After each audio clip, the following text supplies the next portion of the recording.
Meron na po ba kayong naisip na pagpaplano sa inyong buhay?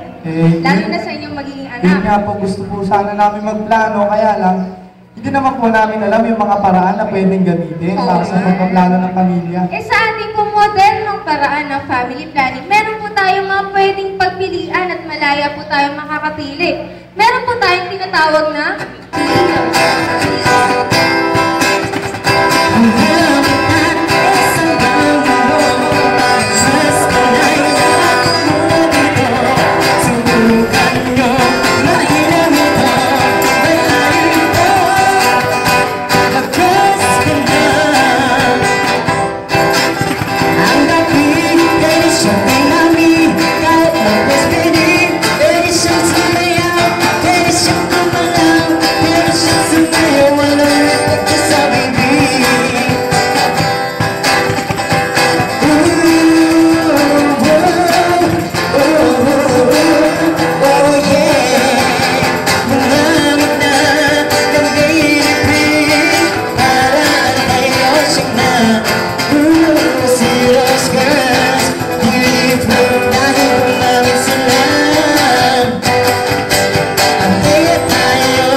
kagaya ni Proud Pinay Peel, ang ating trust peel na kulay pink na pwede sa mga maming anemic o mababa ang dugo.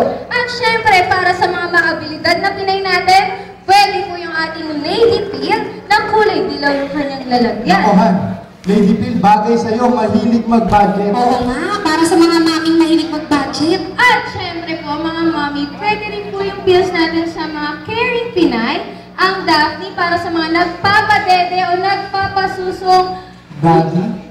Ng baby, ikaw na. Ng baby po, ng baby. Nagpapadede po, nagpapasuso ng baby. Pwede po sa kanila yung Daphne Peel kasi po ito po ay hindi nakaka-apekto sa kalidad at dami ng gatas ng isang ina. At syempre, kung kayo naman po yung nag-aagwat at gusto rin kuminis ni Mami ang kanyang cookies, pwede po yung tinatawag nating Althea o yung Fabulous Pinay Peel. Nakohan, Althea. Oo nga, mukhang maganda yan. Opo, at syempre, Mami, ito pong mga pills natin, hindi lang po ito pang mga nanay. Meron po tayong pangdalaga na hindi po regular yung regla, ibig sabihin, hindi sila buwan-buwan nagkakaroon ng mens.